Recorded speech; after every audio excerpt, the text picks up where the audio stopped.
All right, well, so today, I really kind of want to talk about, just look back at the last 3 classes that we've had. The first one, we talked about our natural productivity style and how working in our natural style, which it really reflects a lot of what Stephen was talking about as far as our modalities go, but also understanding how we are and how we relate to things. Do we need all the details? Do we not need all the details?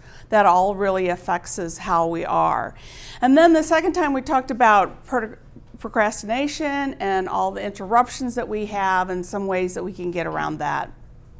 And then last week we talked about taking action. We talked about the affirmations, about using the brain to help us achieve the things we want to by asking why is this so good, as it is in the present tense.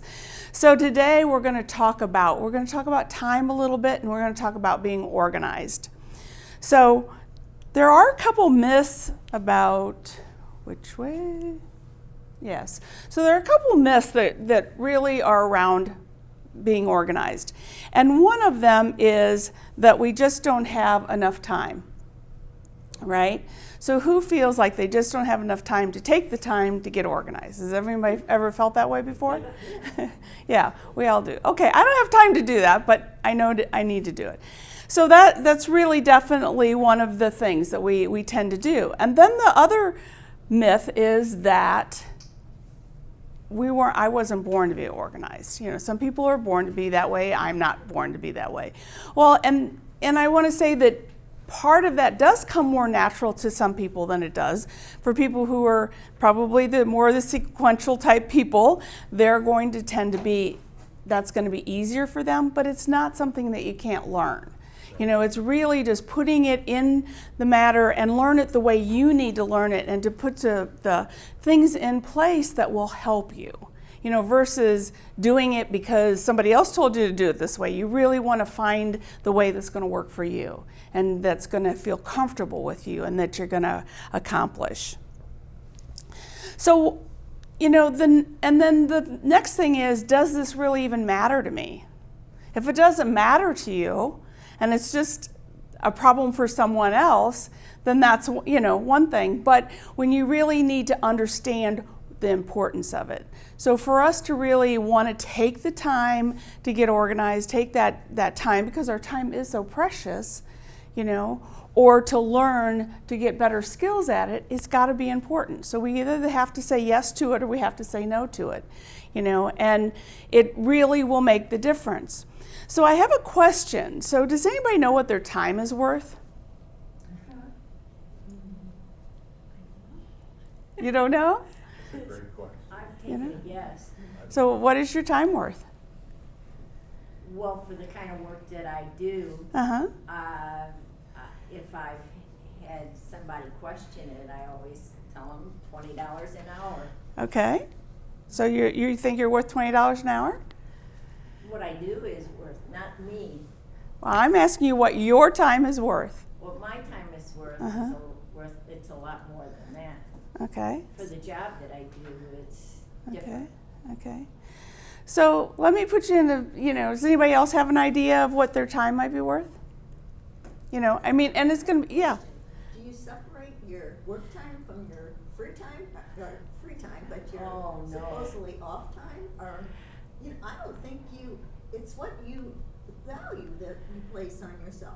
Right. Compared to somebody else that's probably doing about the same kind of professional work.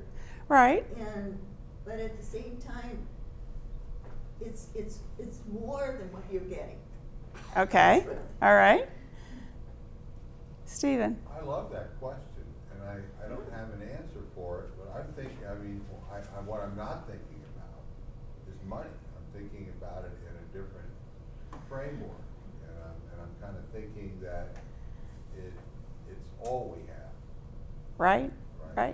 And That's and it's how we use it, and not only what do we want to do, but what do we want to think about, and more importantly, what do we want to be? right. Oh, wow. Right. Do we want to be loving? Do we want to be judgmental? And so how do we spend our time? How do we spend it, and how does it make us feel? Yeah, And how does it Because I've never seen a hearse with a U-Haul trailer. Hers with you. So that's really, and when I was going to ask that question today, we all majority of us tend to think about dollars, right? And dollars are a lot of that, but a lot of times it's our energy or it's our time with our families. All that needs to take in consideration. And if I said, let's just take Marilyn, she said $20 an hour, even let's say it's $50 an hour, but if she couldn't do that, or take me, if all of a sudden I fell and I broke both legs and both hands, but I had clients to take care of, maybe I had 2 babies at home I had to take care of, when you think about the expense of that, to hire somebody to take care of the kids, to do the wash, to do the laundry, to turn my clients over to somebody else, we don't think about everything because we take on so much, right? So I kind of want to show you a little bit how being a little bit more organized can maybe help you gain that time so that you can do with it what you really want to be doing with it versus doing the work. Were you going to say something, Joanne? I was going to say something, looking over some of your forms that Uh-huh. you gave us, I guess, one of these, I just realized how much time I actually waste because I let interruptions interfere with my day and with my focus. Right? And I'm like, gosh, I didn't accomplish anything. But it really, zeroes in on being a good planner and staying on focus. Right. So everybody has a paper in front of them, and I want you to turn it over. It's face down, okay? And I want you to go, we got a little accident here. Let's see if we can get that cleaned up. Do you need one of those? Sorry. Yeah, she does. Another one of these? Yes, Kathy? I do. And one of these too. Yeah.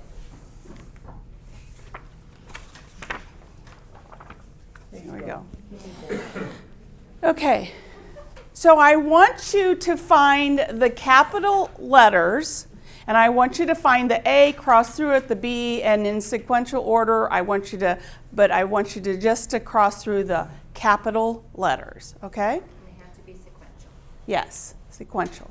Sequentially? Well, A, B, C, D, I want you to go in order.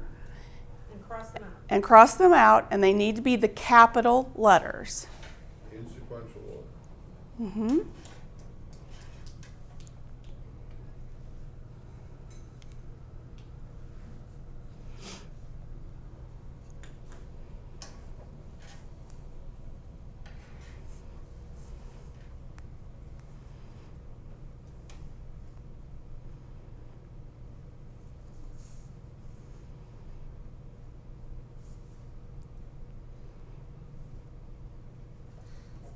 This is crazy. Is this a trick one? Yes, there It is. always is. This is no capital G. There's no F. Yes, there is. And there is a capital G.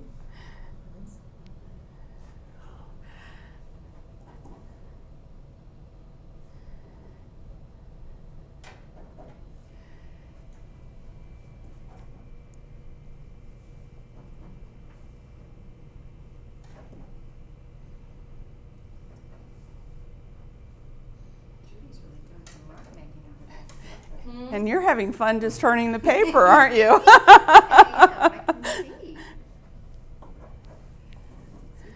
See.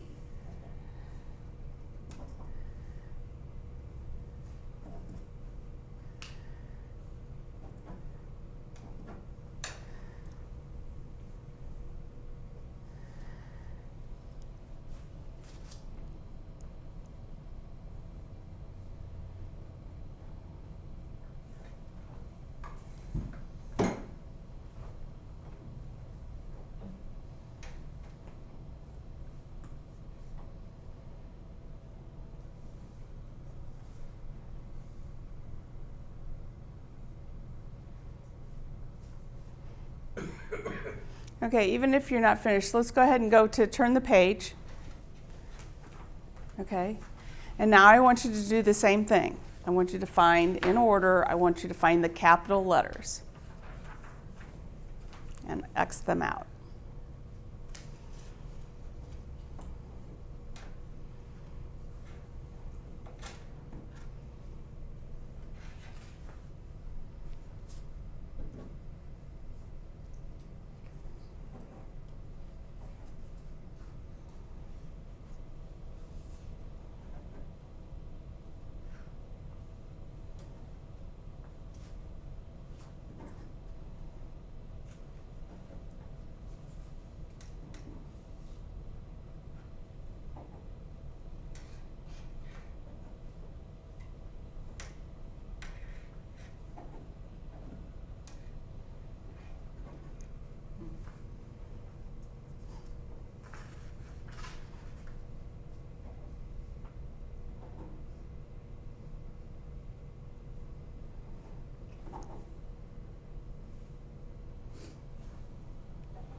Okay, so let's talk about the first one. So, how did the first one make you feel? What were there any issues there? Was it really easy to do?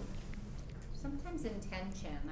I thought, well, maybe this is a capital, but maybe it's a lowercase. But it looks like a capital to me, so I'm going to cross through it. Okay. So it went through my head. And you kept on turning the paper around to see Right. to get them in a different order. So I could see it Right.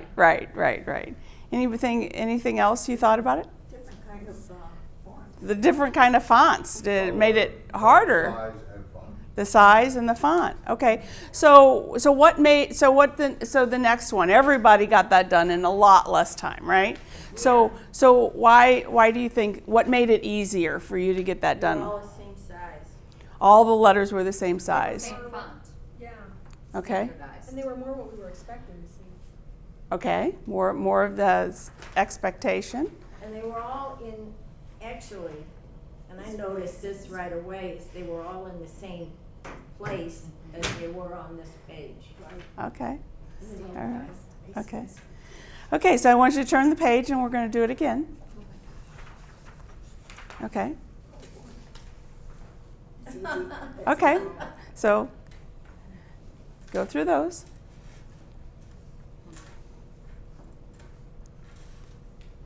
Do you have all these on slides? No, I don't have all of them.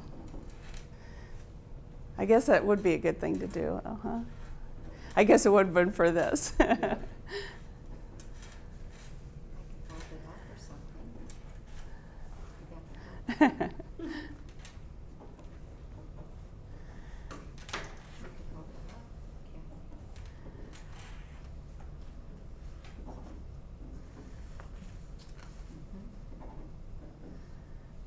That's great.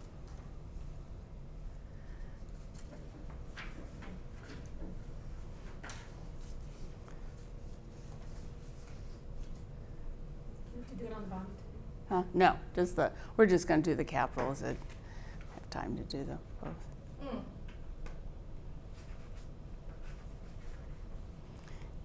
And Marilyn's already cheating. I'm sorry. Okay. So this time, was it harder? Was it easier? Easier. Easier. And why? So why? Why do we think it? Because we're all grouped together. They were all grouped together. They were separated, the small letters from the large They're letters. all the same size, the same uprightness, the same color, everything. Okay. So since there were so many similarities, it made it easier. Okay, so let's turn the page one more time. Okay. Now cross through those in order.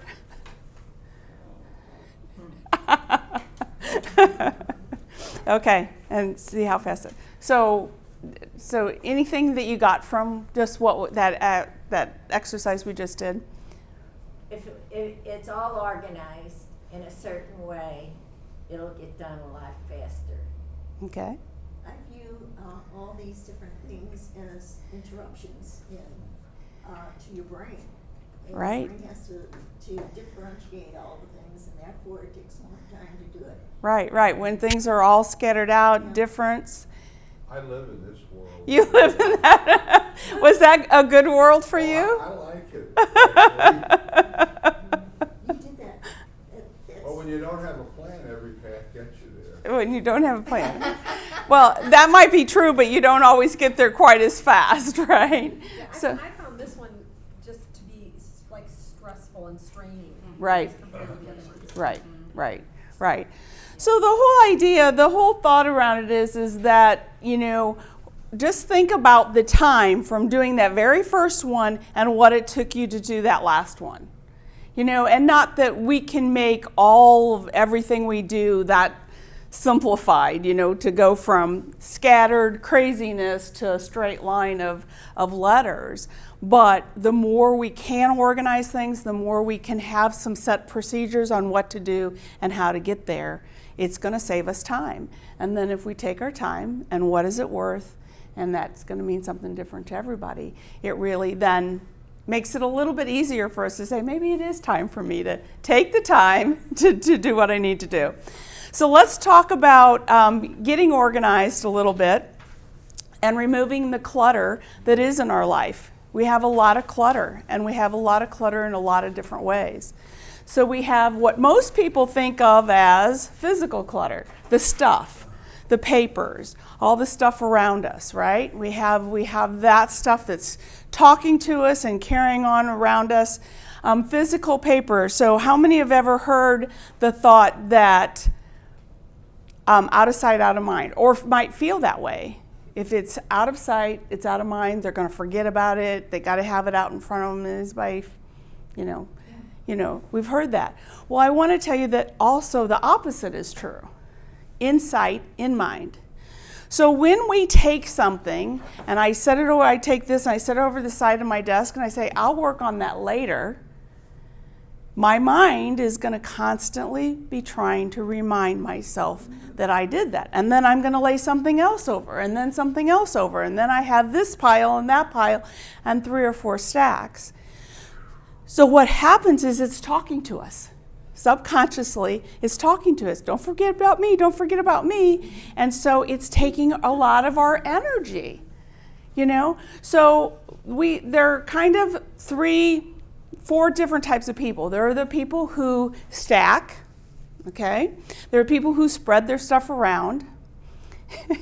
And there are people who hide it. And then there's a combination of all those. But when we're talking about having an organized way, sometimes people really need to be able to have things physically, they might be very visual, need to have things out. Well, you have them out, but you have them out in an organized way, but not in front of you. So you have them to the side of you, to behind you, if you have stand-up folders, things like that. But you want the space in front of you free so that your mind can concentrate on what you're doing and what you're working on. So another one is digital. So we don't only do we have the clutter stuff that's constantly talking, we have the digital stuff that gets really complicated and can get very, very confusing and trying to find things. So again, there we want to have some kind of a system or a process to be able to find things. Now, luckily, in the last couple years, even for Microsoft has made it much easier to find files and things like that. But having some kind of convention naming system for your files, and for when you're revising files so that okay, which one's a new one, which one's the old one, that type of thing. Having some kind of system or a process put in place for that will make that less cumbersome and less confusing. And then we have financial clutter, okay? And financial clutter can be a whole lot of different things. It could be that we're in debt, that we have, payments to make, that, could be that we're wanting to save but don't know how to get there. Maybe we do have savings. Where do we invest? So that physical clutter and financial clutter can be different for everybody. But it's something that we want to think about, and how can we reduce that type of clutter if it's one of the ones that affects us. And then there's the social clutter of the negative people, the people that are taking our energy, or the people that are giving us energy. So we want to look at, those people, we want those people around us that are happy in the mood and makes us feel good, because we're going to accomplish so much more. And when we do have those people that bring us down and around, that's when our productivity is going to go down, because they're taking our energy. So that's something to keep in mind. And then the fifth is the mental part of it, which is just basically being overwhelmed with the stuff, if it's the relationships, it's the financial, it's all of that can really affect us mentally. Any questions about that? Comments?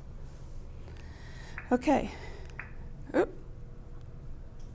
So there are some decisions that you can make when we're talking about paper, emails, and I know that we've talked a couple times about emails being an issue. So there are some questions you can ask yourself when you encounter that stuff. So when it comes in, or if you put it in an inbox, open it, if you make these decisions, it will make your life a whole lot easier.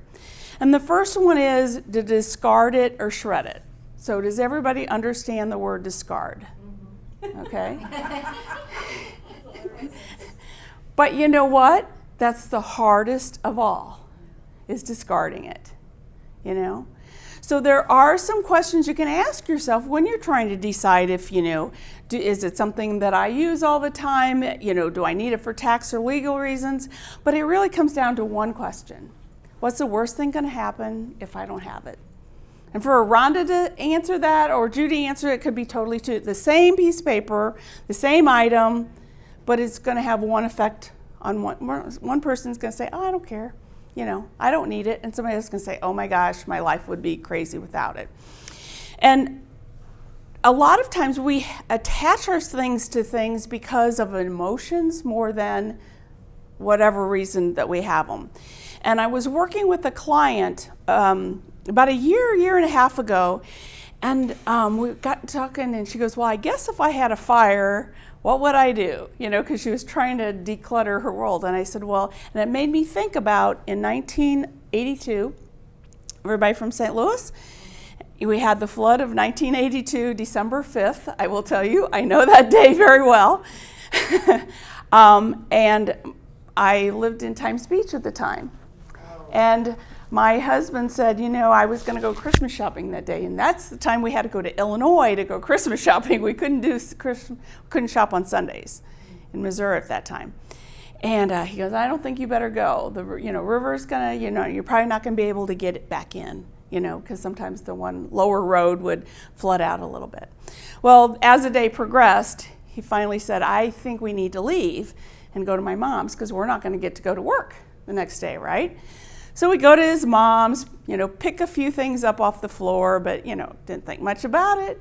Go to work. I come home. I'm ready to go home. My husband said, I think you better sit down. I said, why? He said, just sit down. And on the news, our mobile home park we lived in was 3/4 of the way underwater. And did that event affect my life? Yes, there's no doubt. It didn't affect anybody's life, right? But when I think back about all the stuff I lost, there were emotions tied to some of it, but not one thing that I lost. And we would come across things and say, whatever happened to, and then we would remember we lost it in the flood. But there's not one thing that I can tell you negatively affected my life because I didn't have it.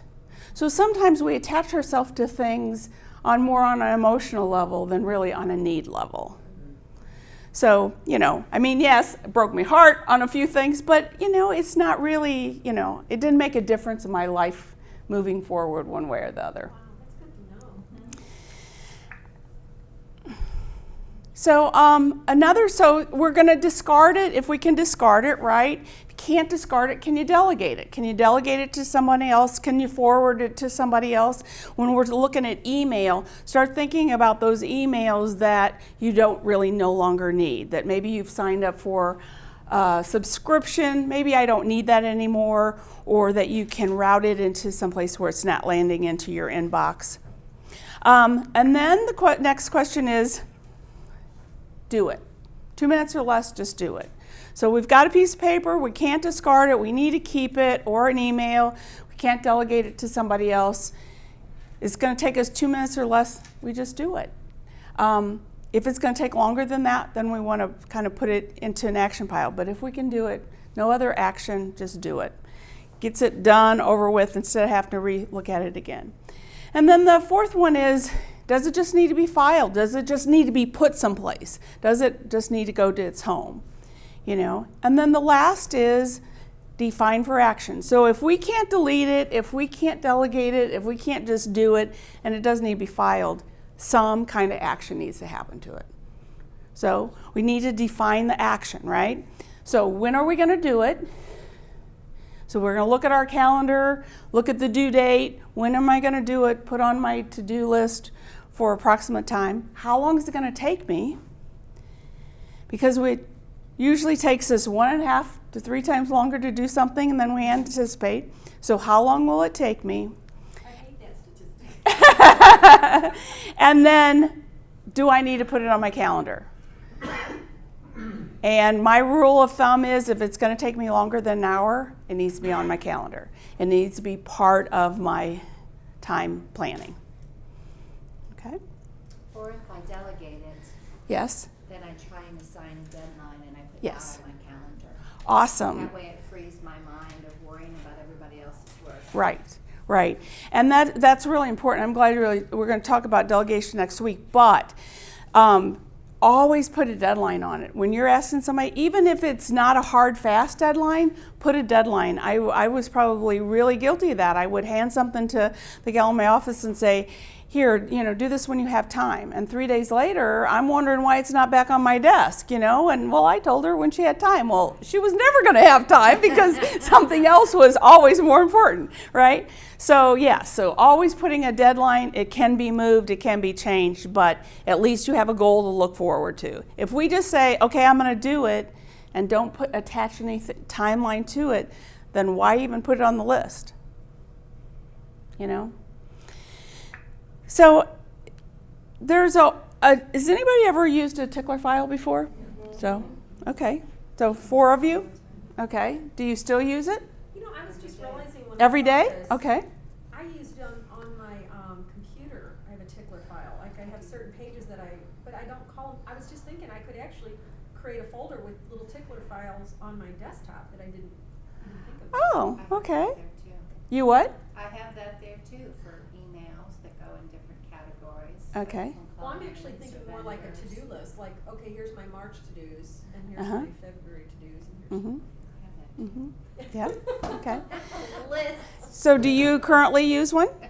I use one and I don't use it anymore. Okay. I found, and I may have not used it correctly, I found that, if I put like a meeting 10 days away, Mm-hmm. by the time I got up to that 10 days, I automatically had something else planned, or I didn't have time for the meeting, or something happened. I needed it, closer to the day. Mm-hmm. Sometimes meetings are a month away. Right, right. Do you use it?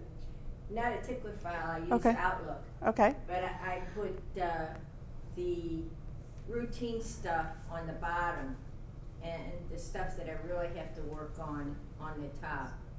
And it works out really good for me because when I go to my Outlook, I Okay. start with Outlook today and I see everything there that I have to get done. Right.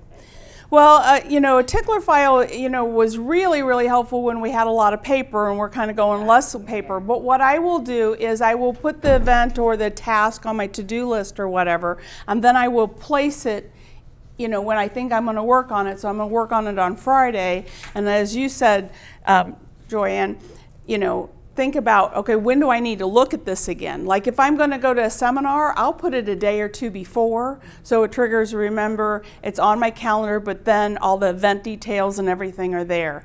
So this really system is from the 1800s. It's, it's been around for a long time and it really is very effective. So how do we go from this to this? So there's a 3-step process And I'm going to go through this fairly fast. It's pretty easy. But we're going to gather everything together, okay? So take everything on our desk. We're going to clean it off. We're going to pile it all in one pile, okay? So we're going to gather it all together. And that's really scary for some people, but it really is. To be able to make decisions, you need everything together, okay? So if you're going to go garden, you have to have all your tools together before you do it, right? Okay. So then you're Need a list of the tools too. and need a list of the tools, right? So we're going to take that. We gathered everything together off our desk, and then we're going to put it into 3 piles. We're going to delegate it, a delegation pile, and if you don't have anybody delegate for it, well, then that pile is your pile. A filing pile, and as we're going through this, we're going to be discarding what we can, right? And then whatever's left, if we can't delegate it and it doesn't need to be filed, then we're back to those actions, right? So that's the best way to take any area that you want to organize. I don't care if it's a desk drawer, if it's a bookshelf, take everything, get it all together, and then start sorting through it. And then what you have left, then you make the decisions on what to do with it. So if it's stuff, you're going to then decide, how do I want to put the stuff back in on the shelves or back into the drawer, or how are we going to action? So again, we're back to our actions. How long, calendar, prioritize. Joanne. I was just gonna say, what if you don't have anybody to delegate it to? Right. So in that instance, because I know there are a few of us that don't have anybody else to delegate it to, so then it's basically, then that's onto your list, and then you just have, and that's why it's so important to prioritize what you have to do and really think about, does it really need to happen? You know, how important is it, and what effect is it really going to have? Because a lot of times we put a lot of stuff on our plate that really does not need to be there. So by having that much, then we just want to pare it down. Okay? So, and then during the day, just have a human reset button. When your day's getting kind of crazy, your desk is getting kind of crazy, stop, just regroup it is going to be the big thing. Okay? And then we're back to our what process that we have every week. So take just a couple minutes and kind of explain what you kind of got out of today, and if you wrote anything on your what sheet, you know. Stephen, did you get anything out of today? Because piles kind of scare me because I forget what's in them. Yeah. And there may be something lurking, so I think it's and sometimes my system is a tickler, kind of a probe system where if I don't get something done, I get an email or a phone call saying, I thought you were going to be doing this Yeah. for me. And that's not a way to, Well, and that's a tickler file is just a great way to eliminate those piles, because you've put them into a day, and then it's much easier. And you can write on your list what day you put it in there. What I you know. find is probably 80% of my piles are really just gone. Right. So if you take the time as it's coming in and make that decision. And I always feel better when I do it. Right. Joanne. I was reading over this morning Okay. in the car. And I said, what I can do more of is more planning so that I use my day better, the time better. And what I can improve on is actually prioritizing and eliminating as many interruptions as I can. Right. Okay. And that's what I stopped doing. Okay. Okay, what I can do is stop being a, what do you call it? Just multitasker. Mm-hmm. And just stop and do one task at a time if it can be. Right. And so Much more beneficial. Yes, that's what I did. And so I really feel as though that it's making me stop and think what I'm doing during my day. Good. Good. Marilyn. I think probably what I learned most today is that communication is one of the most important things that you can have with another person. Doesn't do you any good to argue. Doesn't do you any good to think about the bad stuff. Learning to look at life as a miracle instead of as, oh, I got so many problems and So much to do, and yeah, so much to do. And also, I've learned that I've got to stop using the floor as as your project organizing pile. as my project pile. When I first started this, Kathy, when you guys first started, I went home and I was really eager to get started on the stuff. So what happened was I put my tech stuff on the floor right next to my chair, and it's still there. But I did clear up a lot of stuff. Okay. So. All right. Well, you started. What about you, Rhonda? What are you taking away from today? Being reminded about the appreciative inquiry and just continuing to be mindful of the power of positive thinking. Power of positive And- thinking in our mind, right? And then also continuing to just try to focus and not, one of my problems is thinking globally about everything at once and just trying hard to just More on focus and each more project clarity. at once. Right.